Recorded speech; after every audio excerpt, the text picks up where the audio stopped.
우리 말씀의 제목을 우리 같이 한번 보겠습니다. 우리 앞을 보시고요. 자, 우리 큰 소리를 읽습니다. 시작.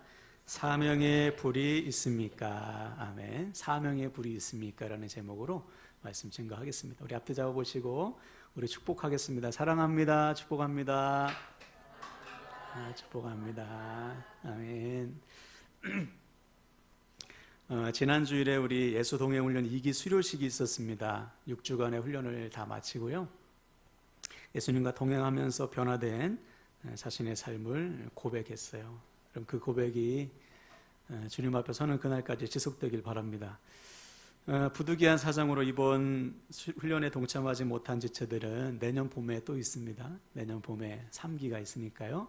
그때 다 동참해 주시고 또 훈련의 전 과정이 교회 유튜브 채널에 다 올라가 있어요. 시간 내서 보셨으면 좋겠습니다. 예나 지금이나 많은 그리스도인들이 신앙의 성장과 성숙을 이루지 못하는 이유는 훈련하지 않기 때문이에요. 훈련이라는 것은 단순히 성경 공부가 아니고요. 배운 대로 사는 것입니다. 내가 하나님께서 주신 말씀대로, 내가 훈련한 말씀대로 사는 것, 이것이 훈련이에요.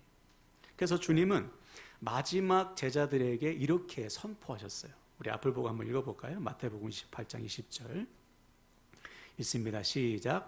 내가 너희에게 분부한 모든 것을 가르쳐 지키게 하라. 볼지어다 내가 세상 끝날까지 너희와 항상 함께 있으리라 하시니라. 아멘. 부활하신 주님께서 제자들과 교회에게 선포하셨어요. 가르쳐 지키게 하라. 여러분, 이것이 훈련입니다. 가르침 받은 것으로 끝나는 것이 아니고요. 가르침 받은 대로 사는 거예요. 그래서 여러분, 복음서 다음이 뭐죠? 사도행전. 사도들의 행함. 즉 예수님의 가르침을 받은 사도들이 가르침 받은 것으로 끝나지 않고 이제는 가르침 받은 대로 행하는 것입니다. 그래서 우리의 삶도 마찬가지예요. 우리의 삶은 사도행전입니다. 사도행전이 28장까지인데 우리가 지금 사도행전 29장, 사도행전 30장을 우리의 삶으로 써 내려가고 있는 거예요. 바라기는 여러분, 주님 앞에서는 그날까지 우리가 주님의 말씀대로 살아서 날이 가면 갈수록 주님을 닮아가시고 날이 가면 갈수록 주님의 몸된 교회 지체로서 주님을 대신하는 삶을 살아가시길 바랍니다. 그래서 예수 동행 훈련은 지금부터 시작입니다. 지금부터 주어진 삶 속에서요, 주님과 부지런히 동행하셔서 정말 우리 모두 주님의 제자로서 주님을 닮아가고 주님을 대신해서 이 땅에 하나님의 나라를 완성하는 일에 모두가 귀하게 쓰임 받으시기를 주님의 이름으로 축원을 드립니다. 아멘. 우리 그런 의미에서 옆 사람에게 축복할까요? 당신은 주님의 제자입니다. 아멘. 자, 오늘은 우리의 실천 목표 5번째인 다음 세대입니다. 다음 세대. 여러분, 다음 세대라는 것은 말 그대로 믿음의 다음 세대죠. 출애굽 1세대가 여호수아와 갈렙과 더불어 약속을 땅을 차지하는 믿음의 다음 세대가 되었듯이 우리 자녀들은 반드시 우리의 믿음의 바통을 이어받아서 이 땅에 하나님의 나라를 완성하고 주님의 몸되는 교회를 세우는 믿음의 다음 세대가 되어야 합니다. 그럼 어떻게 해야 그렇게 되나? 첫 번째는 우리 부모들이 자녀들에게 보여줘야 돼요. 하나님을 믿는 삶이 뭔지 우리가 보여줄 때 우리 자녀들이 우리의 삶을 보고 하나님을 알게 되는 것이죠. 두 번째는 부끄러운 믿음이 아니고요, 자랑스러운 믿음을 물려줘야 돼요. 오늘날 세상은 교회를 향해서 손가락질합니다. 오히려 교회 다니는 사람들이요, 내가 그리스도인인 것을 부끄러워해요. 여러분, 그렇지 않아요. 복음은 모든 믿는 자에게 구원을 주시는 하나님의 능력입니다. 아멘이시죠? 여전히 세상은 복음이 필요해요. 우리 주변에 복음이 필요한 사람들이 있습니다. 그들에게 복음을 전하여 살릴 사명이 우리에게 있는 것이죠. 그럼 어떻게 해야 되죠? 우리부터 복음대로 사는 거예요. 내가 복음대로 살 때 내가 전하는 복음이 진짜 복음이 되는 것입니다. 여러분, 가정에서, 학교에서, 직장에서 복음대로 사시길 바랍니다. 세 번째 원칙은 잘 박힌 못이 되는 거예요. 하나님은 잘 박힌 못을 쓰십니다. 못의 재질 따지지 않으세요. 직업이 뭔지, 학벌이 뭔지, 잘생겼는지, 키가 큰지 이런 거 안 따지세요. 금이든 은이든 쇠 못이든 큰 못이든 작은 못이든 깊이 박혀있는 못을 쓰시는 거예요. 하나님께 깊이 박혀서 헌신된 인생만 쓰시는 거예요. 저와 우리 자녀들은 하나님께 깊이 박혀서 일평생 쓰임받는 복을 누리길 바랍니다. 네 번째 원칙은 행함으로 가르치는 거죠. 말로만 떠들어서는 안 돼요. 주님께서 행하시며 가르쳐 주신 것처럼 우리도 행함으로 보여줄 때 우리가 전하는 복음이 자녀들에게 들어갑니다. 다섯 번째 원칙은 주님의 손이 함께 하시는 인생을 살아야 됩니다. 우리 자녀들은 반드시 주님께 붙들려야 돼요. 그것을 가르쳐야 됩니다. 한번 생각해 보세요. 모든 것을 갖췄는데 주님의 손이 함께 하지 않는다. 그것으로 그 인생은 실패작이죠. 반면에 모든 것을 잃었는데 주님의 손이 함께 한다. 그 자체로 그 인생은 형통한 인생이 된 거예요. 요셉을 보세요. 다 잃었지만 주님이 함께 하니까 그 인생이 형통하지 않습니까?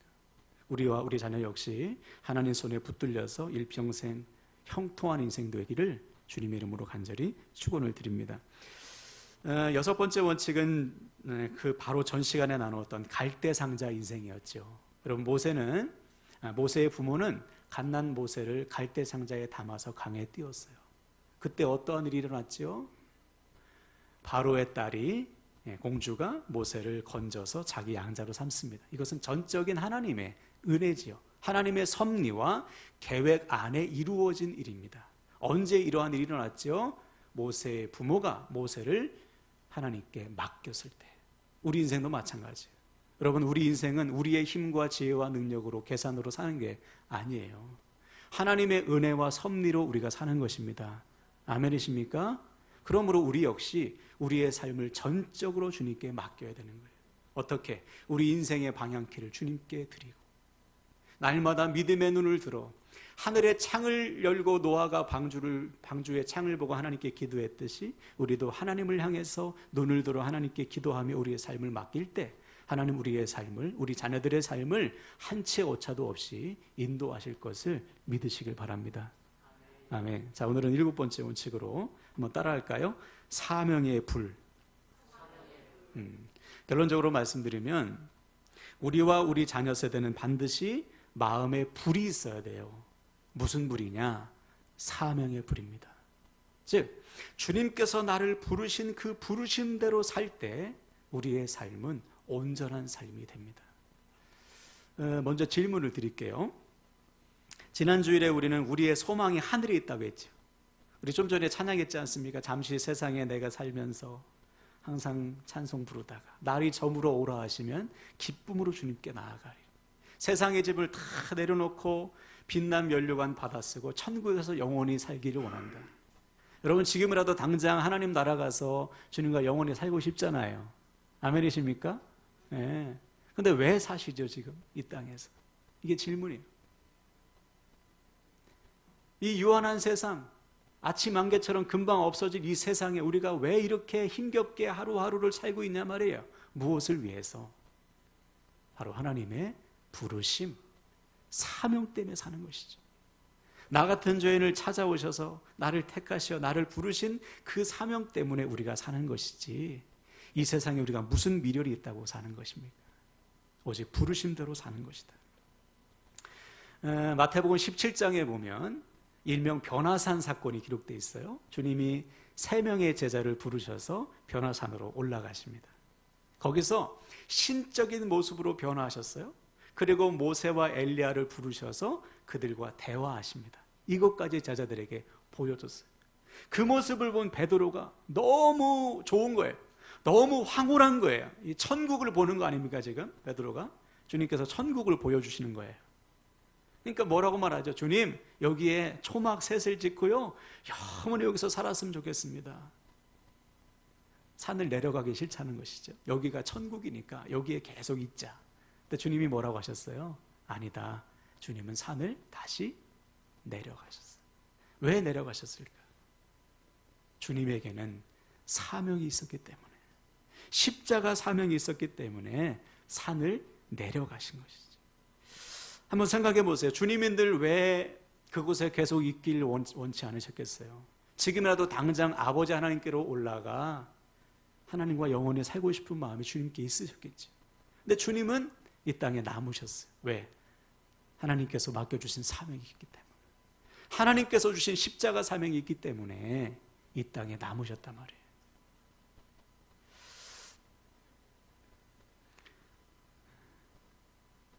그래서 주님은 자신에게 주어진 사명을 결코 잊으신 적이 없어요. 예.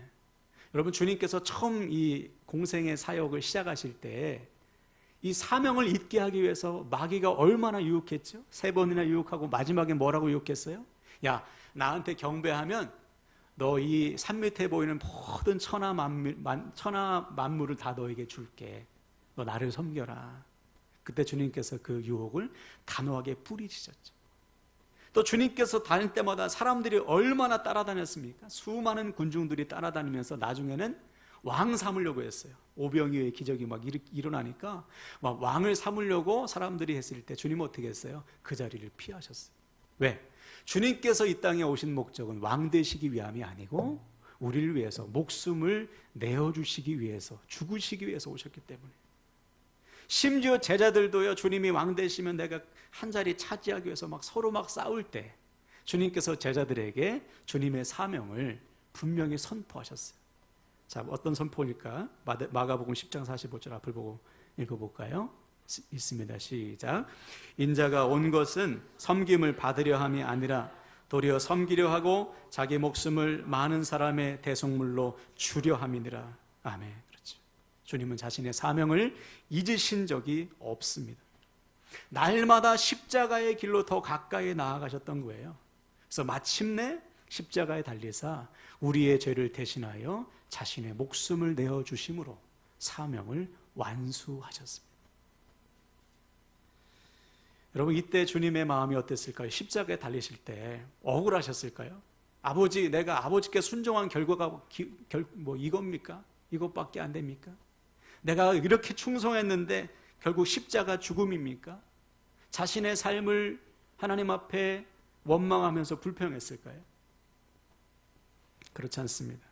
히브리서 12장 2절을 볼까요? 주님이 이렇게 고백하셨어요. 읽습니다. 시작.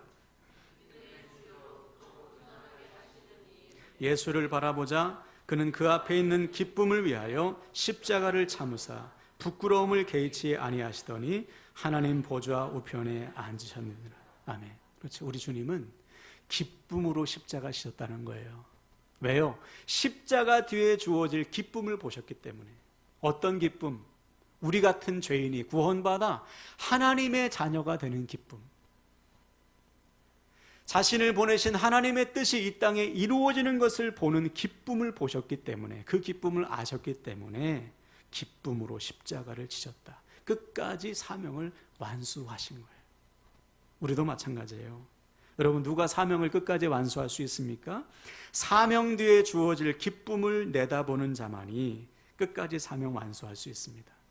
우리 주님처럼 나에게 주신 하나님의 뜻, 부르신 그 사명을 잊어버리지 않는 자만이 끝까지 사명을 완수할 수 있는 거예요.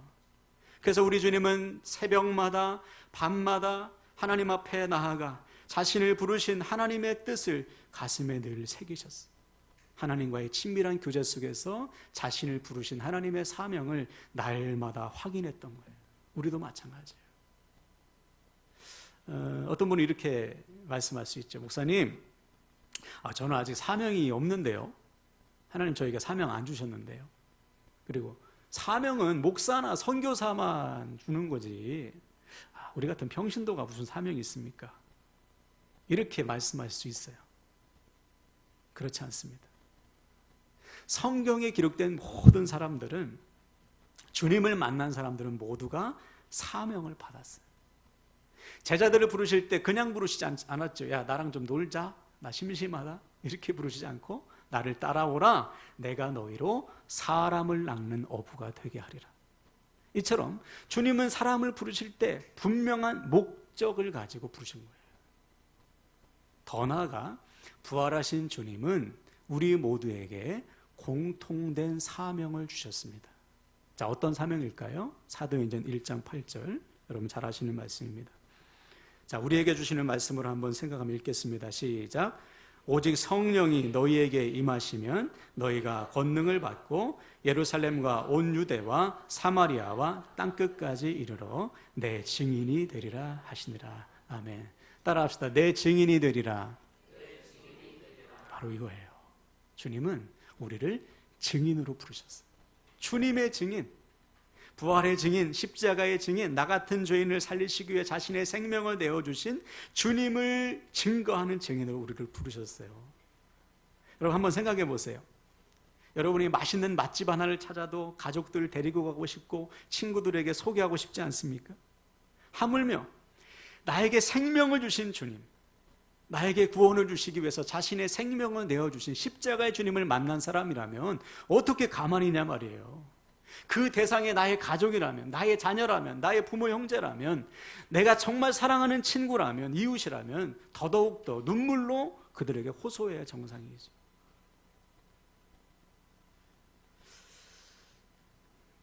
최근에 어느 목사님이 우리 교회 얘기를 하니까 깜짝 놀라세요. 요즘 교회마다요 중등부가 사라지고 있습니다. 근데 우리 교회는 오늘도 우리 새 친구가 왔는데 작년과 올해 우리 덕명중학교 아이들만 오늘 포함해서 16명이 막 등록을 했어요. 다 찬이 친구들이고 이 친구들이 또 친구를 또 전도하고 가족을 또 전도해서 우리 교회는 지금 중등부가 막 부흥하고 있거든요. 왜 그럴까요? 우리 아이들이 부르심, 증인된 사명에 헌신하고 있기 때문이죠. 내가 만난 주님, 내가 사랑하는 교회를 친구와 가족들에게 소개하는 거예요. 우리 아이들이 무슨 전도의 스킬이 있겠어요? 그죠? 무슨 아이들이 무슨 대단한 것을 선물로 하면서 전하겠습니까? 순수한 마음으로 자기가 만난 주님, 자기가 사랑하는 교회를 전하니까 하나님께서 역사하신 거거든요. 부르심대로 사니까 하나님이 일하시는 거예요. 마찬가지입니다. 주님은 우리를 주님의 증인으로 부르셨어요. 그래서 부활하신 주님을 만난 우리 초대교회 성도들 한번 생각해 보세요. 그들은 흩어졌습니다. 흩어져서 자신이 만난 주님을 전했어요. 예. 가정에서 전했고요, 성전에서 전했고요, 친구들에게 전했습니다. 그 결과 사도행전 2장에 보면 어떤 일이 일어났죠?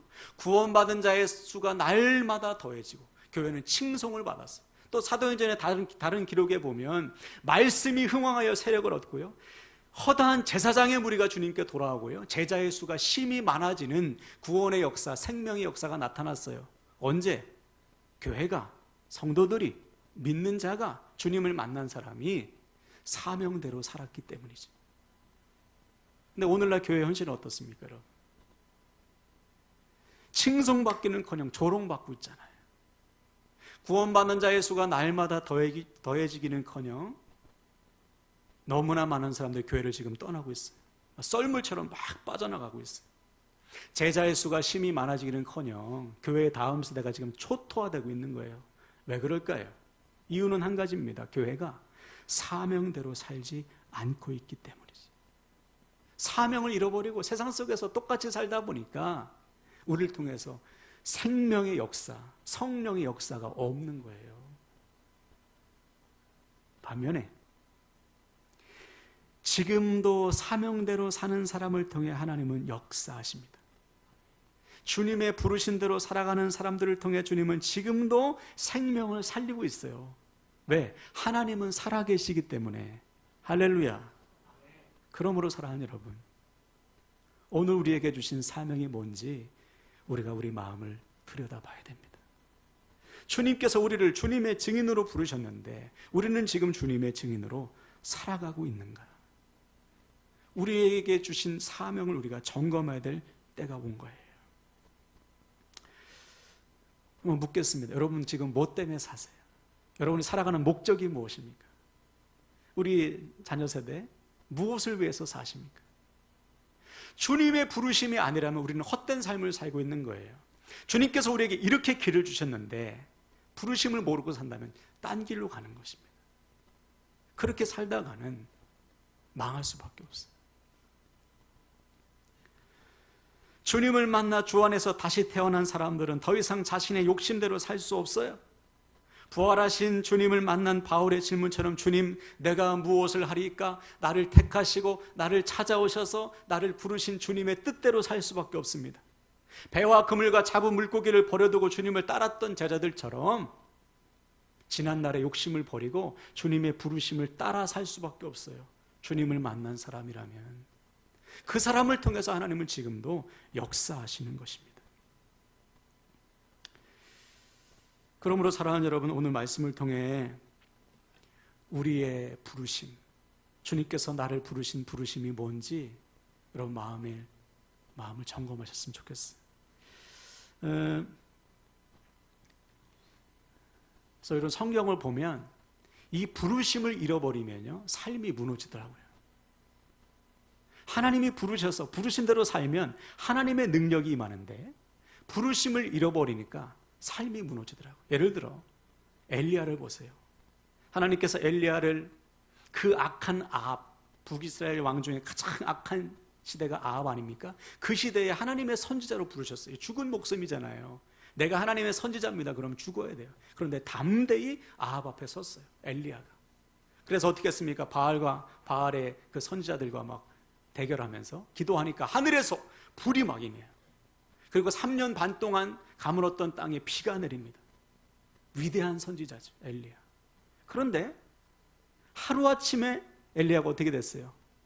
나 죽고 싶다, 살 소망이 없다. 왜? 자기를 죽이려고 하는 이세벨 왕비의 말을 듣고서 넋이 나갔어요. 마음의 소망, 살 소망까지 잊어버렸습니다. 도망가잖아요. 왜 이렇게 됐어요? 이세벨의 말을 듣는 순간 사명을 잊어버린 거예요. 사명을 잃어버리니까 눈앞의 상황에 팍 눌려버린 것입니다. 사명을 잃어버리니까 하나님의 능력이 그 인생에서 떠나는 거예요. 그러니까 나 죽고 싶다, 살 소망이 없다, 희망이 없다 이러지요. 그때 하나님은 어떻게 하셨어요? 그를 위로하시고 그를 치유하시고 다시 뭘 주셨어요? 사명 주신 거예요. 너 할 만큼 했으니까 쉬어라 이렇게 말씀하지 않고 다시 사명을 주고 엘리야가 사명 붙들고 일어난 것입니다. 다윗도 보세요. 다윗 얼마나 하나님께 귀하게 쓰임받은 인생입니까? 그런데 어느 날 왕의 출정식, 왕이 나가야 돼요, 그 전장에는. 근데 다윗은 어떻게 했어요? 부하들 보내고 낮잠 잡니다. 궁궐에서 낮잠 실컷 자고 일어나서 궁궐을 거리면서 빨가벗은 밧세바를 본 거예요. 목욕하는. 불러서 간음을 저지른 것입니다. 사명을 잃어버리니까 죄에 무너지는 거예요. 지금도 똑같아요. 사명을 잃어버리는 사람은요, 삶의 소망을 잃어버리고요, 사명을 잃어버리면 삶의 방향을 잃습니다. 사명을 잃어버리면 삶 속에 하나님의 역사가 나타날 수가 없어요. 그래서 하나님은 끊임없이 우리에게 사명을 확인시켜 주는 거죠. 우리 마음에 사명의 불이 꺼졌다면 계속해서 그 불을 지펴주시는 거예요. 말씀으로 지펴주시고 예배로 지펴주시고 기도 가운데 지펴주시는 것이죠. 우리 모두에게 사명의 불이 회복되게 축복합니다. 그 이야기가 바로 오늘 본문이에요. 예레미야 역시 구약시대의 가장 위대한 선지자 가운데 한 사람입니다. 근데 오늘 본문에 보니까 사명 내려놓겠다는 거예요. 못 살겠다는 것입니다. 더 이상 내가 사명 붙들었다는 내가 제명에 못 살겠다.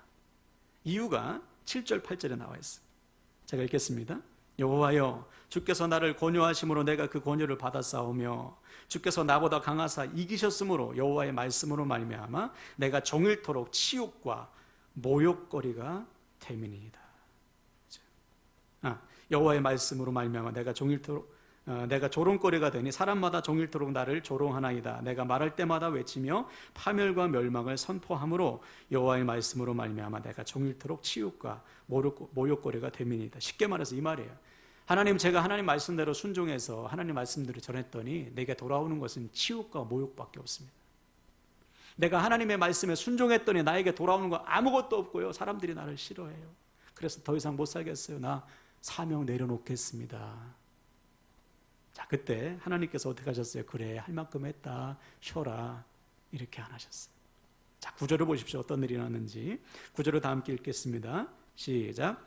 내가 다시는 여호와를 선포하지 아니하며 그의 이름으로 말하지 아니하리라 하면 나의 마음이 불붙는 것 같아서 골수에 사무치니 답답하여 견딜 수 없나이다. 아멘. 그렇죠. 불붙는 것 같아서, 즉 하나님의 말씀을 전하지 않으려고 입을 닫으니까요, 하나님의 말씀이 내 안에서 불이 되어서 예레미야의 마음을 태우는 거예요. 하나님께서 그에게 사명의 불을 지펴주시는 거죠. 그래서 다시 일어나 하나님의 말씀을 선포했다는 것입니다. 바로 이거예요. 하나님은 우리에게 사명을 주시고 그 불이 꺼지지 않도록 끊임없이 우리 마음에 역사하십니다. 왜? 사명이 우리가 살아가는 이유요, 하나님의 능력이 임하는 통로이기 때문에, 사명을 잃어버리면 방향을 잃고 능력을 잃어버리기 때문에 하나님은 우리에게 계속해서 사명의 불을 지펴주시는 거예요. 그러므로 마음속에 사명의 불이 있는 사람은 결코 가만히 있을 수 없어요. 사명을 전하지 않고는 견딜 수가 없는 거예요. 왜? 하나님은 계속해서 마음속에 불을 지펴주시기 때문에 고난을 당해도 어려움을 당해도 사명자의 삶을 살아가는 것입니다. 자, 그래서 바울은 사명에 대해서 이렇게 고백해요. 앞을 보고 한번 읽어봅시다. 사도행전 20장 24절 시작. 내가 달려갈 길과 주 예수께 받은 사명 곧 하나님의 은혜의 복음을 증언하는 일을 마치려 하면은 나의 생명조차 조금도 귀한 것으로 여기지 아니하노라. 그렇지요. 사명이 생명보다 귀하다. 어떠한 환난과 핍박이 온다 해도 주님의 부르심이 내가 살아가는 이유요 생명이기 때문에 바울은 목숨 걸고 사명을 붙든 거예요. 그 결과 바울을 통해 수많은 영혼들이 바울이 만난 주님을 만났다는 사실을 믿으시길 바랍니다. 지금도 마찬가지죠, 여러분. 사명대로 살 때 나와 내 주변이 살아납니다. 할렐루야. 내가 사명 붙들 때 내 자녀가 살아요. 생각해 보세요. 우리가 사명대로 살아갈 때 하나님께서 우리의 삶을 책임져 주시지 않겠습니까? 내가 사명대로 살아갈 때 내 자녀들이, 믿음의 후배들이 나를 보고 사명자로 세워지지 않겠냐 말이에요. 기억하세요, 여러분. 사명을 잃어버리면 엘리야처럼 인생의 고난 앞에서 무너져요. 사명을 잃어버리면 다윗처럼 죄에 무너질 수밖에 없습니다. 오직 사명을 붙들 때 예레미야와 바울처럼 어떠한 고난도 이겨낼 수가 있는 거예요. 바라기는 오늘부터 우리를 부르신 사명을 붙드시고 다시 우리 마음에 사명의 불이 회복되길 축복합니다. 그래서 주님 앞에서는 그날까지 어떠한 상황 속에서도 우리를 부르신 대로 주님의 증인으로 살아서 우리를 통해서 수많은 사람들이 우리가 만난 주님을 만나게 되시기를 주님의 이름으로 간절히 축원을 드립니다. 아멘. 우리 저를 따라서 선포하고 말씀을 마치겠어요. 주께서 부르신 사명대로 살겠습니다. 주께서 부르신 사명대로 살겠습니다. 아멘.